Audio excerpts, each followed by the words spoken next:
esteemed panelists, Shri N. Ram, Shri Arun Ram, Shri Shashi Kumar,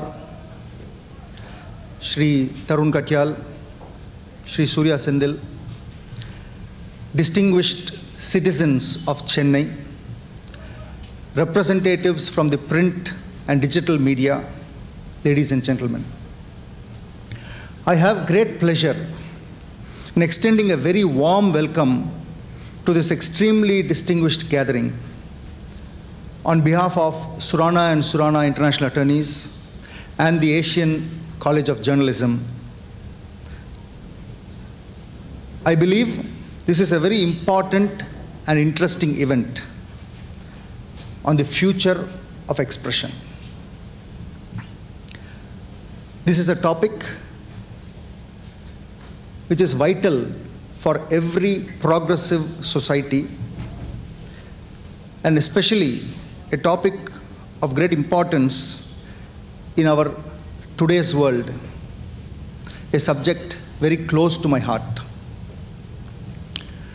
Communication and comprehension, the ability to express, to make known one's thoughts and feelings, is what sets apart the human race from all other life forms. It is a mark of civilization and progress. The right to expression, I believe, is one of the most important rights in any democracy. In the past 20 years, the freedom of expression has evolved and spread rapidly, fueled by technology and globalization. This has empowered and enabled billions of people.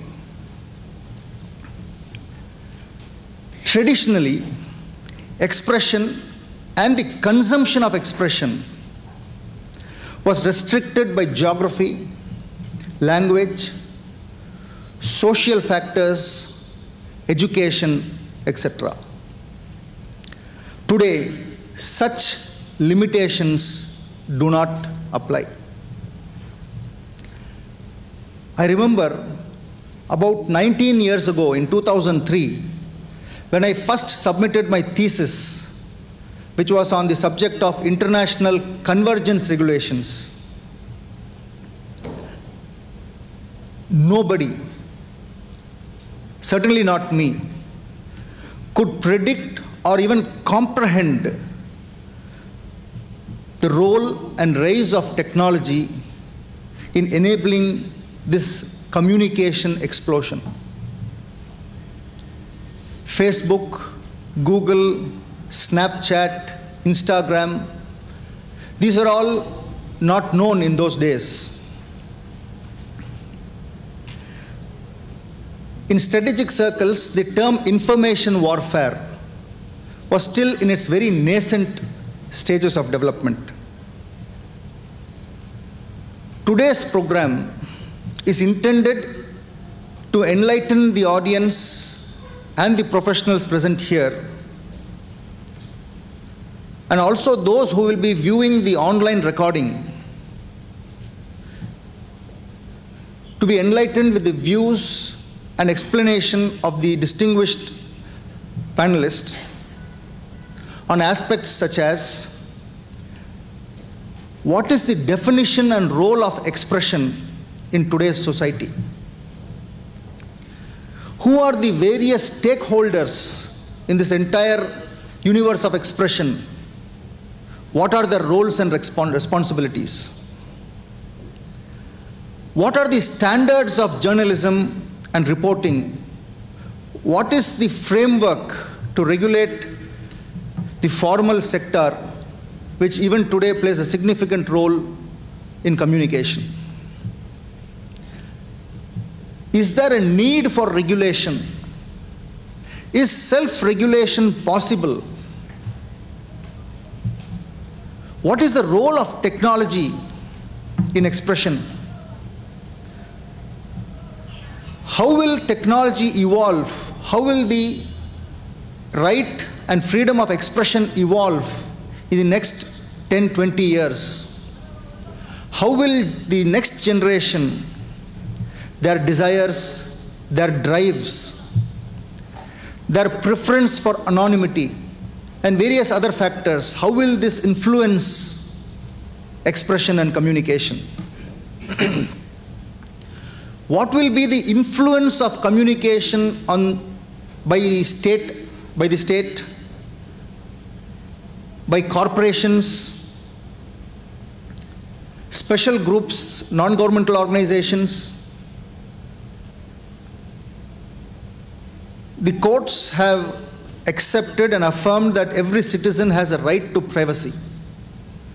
With today's explosion in technology, information analysis and gathering, how much of privacy is possible? We would like to talk about the concept of devolution and fragmentation of power as free speech becomes literally and figuratively free. As a lawyer, I have always been told that law is an instrument of social change. Today, media is playing a far greater role in bringing about social change. Today, traditional society, the definition of sovereignty, these are all being challenged by information explosion. What does this mean for us?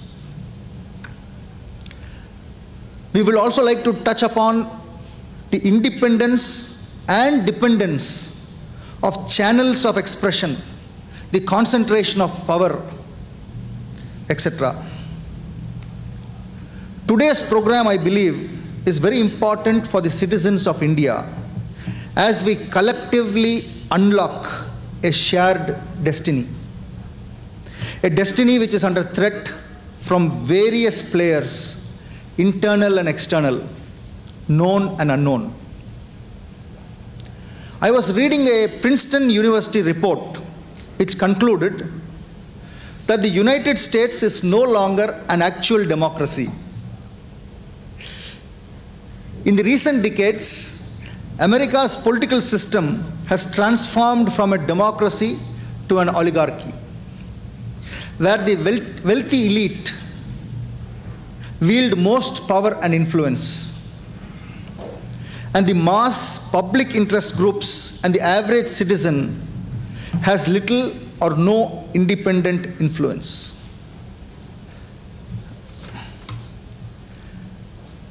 We have seen the impact of paid news, fake news, misleading information,